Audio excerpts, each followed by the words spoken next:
अहाँ सब गोटा का बहुत बहुत स्वागत या हम शेखर झा। मम्मी बहुत उत्साह में छथि कि फोटो घिचलब। कथी के फोटो से अहाँ के पीछा की छी मम्मी? सजमनि। हाँ, एक बारे में किछु बतबियो, केना भेल की भेल?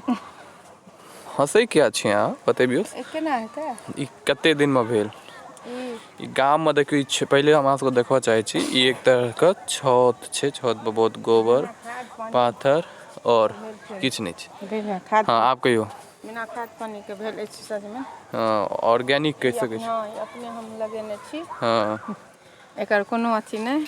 हाँ, नहीं नहीं, हंसै किया छी? नीक गप छै। देखियो, मचानो हम अपने देने छियै। मचानो अपने बनेने छै छते पर। कते दिन में एगोटा सजमनि नहीं छै ओइ में? बड सजमनि छै। छै कहाँ फरल एकोटा? हाँ, कहाँ छै?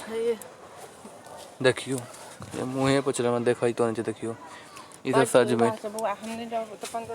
ओहि भाग से देखियो। आ मम्मी सब बाबाधाम जाइए, ओकरे चिंता छै कि सजमनि केना फरतै। बट ई एक तरह से ऑर्गेनिक खेती है। हाँ, वह कहै छी। आब इम्हर से देखियो और कहाँ छै? देखियो, ई सब देखियो, सबटा ई सजमनि हेतै।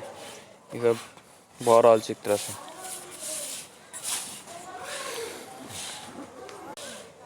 इएह कहलहुँ कि गाम में देखियो छते पर सजमनि फड़ै छै। बाहर सब में सजमनि अहाँ सबके खरीदऽ पड़ैए, गामो में खरीदऽ पड़ै छै। मगर किछु कयल जा सकै छै जे मम्मी सब केलक। और कते खुश छथि कि बाहर में लौकी कहैया। हाँ, की कहै छी आब एहि पर अहाँ कहियौ? जेकरा कि दिल्ली में लौकी कहै छै, से हाँ, हम सब अपने। ई कएटा सजमनि में से अहाँ खाइयो लेलियै? एहिमे से 25 टा करीब। 25 टा सजमनि में से खाइयो लेलियै? हाँ। अरे बाप, अतमीटा में 25 टा खाइयो लेलियै? बिना खाद पानी के। देखियो, एकटा इहो छै। बिना दवाई के।